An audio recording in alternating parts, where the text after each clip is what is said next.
Hello, myself Deepthi Rangnani, Associate Professor Chemistry, SPC Government College Ajmer. Today we will study the topic of BSc Part 3rd Chemical Kinetics, and in this series today we will continue from radioactive decay या radioactive विघटन। अभी तक हमने chemical kinetics में zero order reaction, first order reaction, second order reaction की study करी है। आज हम केमिकल काइनेटिक्स में रेडियो एक्टिव विघटन और रेडियो एक्टिव डिके की जो रिएक्शंस हैं उसमें जो काइनेटिक्स फॉलो होती है उसका अध्ययन करेंगे। रेडियो एक्टिव रूपांतरण या रेडियो एक्टिव तत्वों के विघटन में परमाणु विखंडित होकर के एक या अधिक नए परमाणु देता है। अतः ऐसी जो रासायनिक अभिक्रिया हैं इनमें एक अणु परिवर्तित होकर एक या अधिक उत्पाद देता है। रेडियो एक्टिव विघटन एक आणविक या फर्स्ट ऑर्डर रिएक्शन जिसको प्रथम कोटि की अभिक्रिया कहते हैं। रेडियो एक्टिव तत्व जैसे कि ए है वो विघटित होकर के दूसरा उत्पाद बी देता है, जैसा कि रिएक्शन में दिखाया गया है। प्रारंभ में t=0 पर ए के N0 परमाणु उपस्थित होते हैं। उस समय प्रोडक्ट नहीं बनता है और किसी क्षण अर्थात t समय के पश्चात ए के Nt परमाणु उपस्थित हैं, मतलब N0 से परमाणु घट करके Nt हो जाते हैं। तो अनंत सूक्ष्म समय dt में dNt परमाणु विघटित होते हैं और जो विघटन की दर है उसको हम प्रदर्शित कर सकते हैं -dNt/dt के द्वारा, और ये विघटन की दर समानुपाती होती है उस समय उपस्थित परमाणुओं के जो कि Nt हैं। तो -dNt/dt is proportional to Nt होगा। ये प्रोपोर्शनलिटी जो इक्वेशन में दे रखी है इसको इक्वल टू में चेंज करने के लिए हम एक कांस्टेंट यूज़ करते हैं जिसे कि कहते हैं समानुपातिक स्थिरांक या रेट कांस्टेंट, और इसके लिए हम लैम्डा यूज़ करते हैं और लैम्डा को हम डिके कांस्टेंट या डिसइंटीग्रेशन कांस्टेंट भी कहते हैं। तो इस इक्वेशन को हम लिख सकते हैं -dNt/dt is equals to lambda T.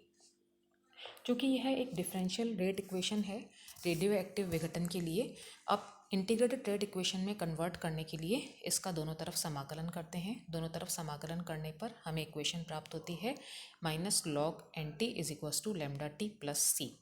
यहाँ सी एक कांस्टेंट है। चूँकि हमने समाकलन में लिमिट्स यूज़ नहीं की है इसलिए कांस्टेंट यहाँ पर ज़रूरी है। सी जो इंटीग्रेशन कांस्टेंट है इसकी वैल्यू निकालने के लिए हम लिमिटिंग कंडीशंस लगाएंगे।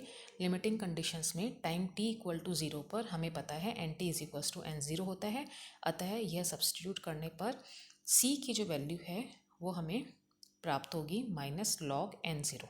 अब यह C का मान हम उपरोक्त इक्वेशन में रखेंगे तो हमारे पास इक्वेशन आ जाएगी -log Nt is equals to lambda t minus log N0, और इससे अगर हम लैम्डा की वैल्यू निकालें तो लैम्डा इज इक्वल्स टू हो जाएगा 1/t log to the base e N0/Nt, और इस log to the base e को अगर हम log टू द बेस 10 में कन्वर्ट करते हैं तो इक्वेशन बन जाएगी lambda is equals to 2.303/t log N0/Nt।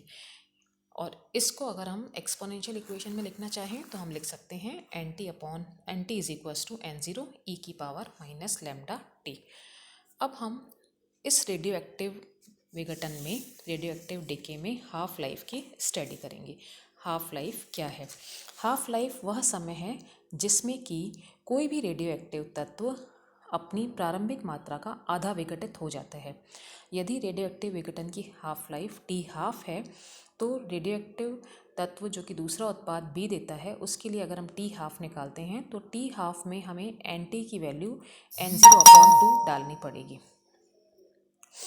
तो लैम्डा इज इक्वल्स टू हो जाएगा 2.303/t½ log N0/Nt। इसको हम Nt की जगह N0/2 सब्स्टिट्यूट करते हैं तो हमारे पास t½ की वैल्यू आ जाएगी 2.303/λ log 2, और log 2 की वैल्यू अगर हम सब्स्टिट्यूट करते हैं 0.3010 तो t½ जैसा कि दिखाया गया है लास्ट में 0.693/λ प्राप्त होगा। अब हाफ लाइफ के बाद हम माध्य आयु या औसत आयु या एवरेज और मीन लाइफ को स्टडी करते हैं। किसी भी रेडियोएक्टिव पदार्थ के विघटन स्थिरांक लैम्डा का जो व्युत्क्रम होता है वो उसकी औसत आयु या मीन लाइफ कहलाती है। इसको हम टॉ से प्रदर्शित करते हैं तो टॉ इज इक्वल्स टू है 1/λ, और लैम्डा इज इक्वल्स टू हमें पता है 0.693/t½ है। इसको अगर हम उल्टा करते हैं तो लिखेंगे t½ 0.693 और 1/0.693 की वैल्यू होती है 1.44 × t½ 1.44 इंटू टी हाफ, तो टॉ की वैल्यू होगी 1.44 इंटू टी हाफ। अब हम आगे बढ़ते हैं। अभिक्रिया वेग की ताप पर निर्भरता, the dependence of reaction rate on temperature. यह देखा गया है कि सामान्यतः ताप बढ़ाने पर रासायनिक अभिक्रियाओं का वेग तेजी से बढ़ता है। इसीलिए किसी भी अभिक्रिया के लिए वेग और वेग व्यंजक एक स्थिर ताप पर निर्धारित किए जाते हैं। यदि प्रयोग को उसी अभिक्रिया के लिए अलग अलग तापों पर कराते हैं तो ये देखते हैं कि अभिक्रिया की कोटि तो वही रहती है, किंतु जो वेग स्थिरांक है k, उसका मान बदल जाता है। ताप के साथ अभिक्रिया वेग से सामान्यतः वेग स्थिरांक या विशिष्ट अभिक्रिया वेग के मान में परिवर्तन के द्वारा हम अभिव्यक्त करते हैं। अधिकांश अभिक्रियाओं में ये देखा गया है कि वेग स्थिरांक k का जो मान है वो प्रत्येक 10 डिग्री सेंटीग्रेड टेम्परेचर बढ़ाने पर 2 गुना हो जाता है।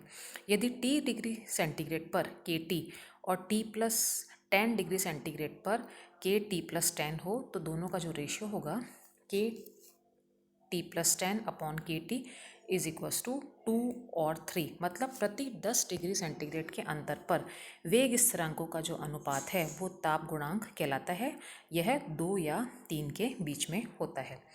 इसके बाद हम पढ़ेंगे सक्रियण ऊर्जा क्या होती है और सक्रियण ऊर्जा के लिए अरेनियस का सिद्धांत क्या होता है।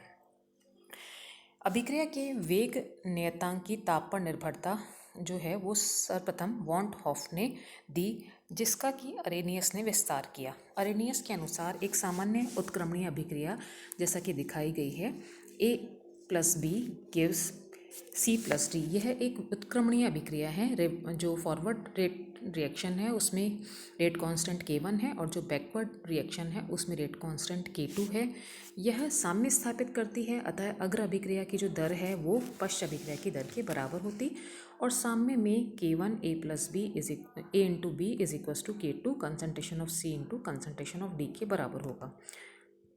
और अगर हम K इक्विलिब्रियम कांस्टेंट निकालें तो K is equals to K1/K2 is equals to CD/AB के बराबर होगा। और वॉन हॉफ इक्वेशन हमें पता है कि वॉन हॉफ इक्वेशन क्या होती है, d/dt of log K is equals to ΔH/RT²। Arrhenius ने इस इक्वेशन को इस तरह से लिखा है कि ΔH को रिप्लेस किया है EA से। तो जो इक्वेशन है EA वाली वो अरेनियस इक्वेशन है और अरेनियस इक्वेशन को वर्तमान रूप में अगर हम इस इक्वेशन का समाकलन करते हैं तो लेफ्ट हैंड साइड से d/dt हट के log K रह जाएगा और राइट हैंड साइड पे इंटीग्रेशन में -EA/RT प्लस log A प्राप्त होगा। और इसको अगर हम log K और A को कंबाइन करें तो log K/A is equals to -EA/RT, और अगर log हटाते हैं K की वैल्यू निकालते हैं तो K is equals to Ae⁻−EA/RT। ये इक्वेशन एक्टिवेशन एनर्जी जो है वो प्राप्त होती है और इसमें जो EA है वो एक्टिवेशन एनर्जी है।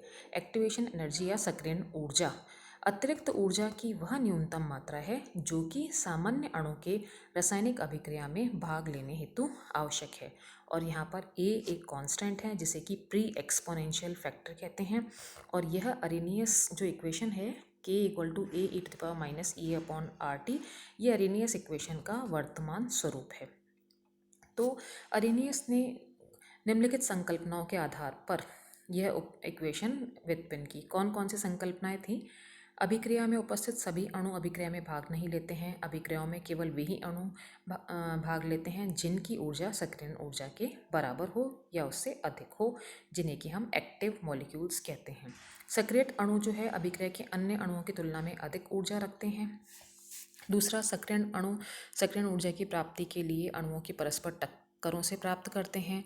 सक्रियण ऊर्जा जितनी कम होगी उतना ही ज़्यादा अणु सक्रिय होंगे और उतना ही अभिक्रिया का वेग ज़्यादा होगा। टेम्परेचर को इंक्रीज करने से सक्रिय अणुओं के अनुपात में वृद्धि होती है।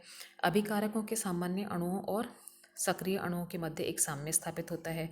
जब सक्रिय अणु परस्पर टकराते हैं तो वो एक्टिवेटेड कॉम्प्लेक्स बनाते हैं जो कि हाईएस्ट एनर्जी के होते हैं और उसके बाद वो प्रोडक्ट में कन्वर्ट होते हैं। तो इस तरह से जो उपरोक्त इक्वेशन है K is equals to Ae⁻−EA/RT, ये अरेनियस के द्वारा दी गई है और उसमें EA जो है वो सक्रियण ऊर्जा है और सक्रियण ऊर्जा के आधार पर ही कोई भी रिएक्शन में जितने ज़्यादा मॉलिक्यूल्स में सक्रियण ऊर्जा के बराबर ऊर्जा होगी, उससे ज़्यादा ऊर्जा होगी, वो रिएक्शन उतनी ही फास्ट होगी। इसके बाद हम नेक्स्ट टॉपिक नेक्स्ट क्लास में कंटिन्यू करेंगे। Thank you.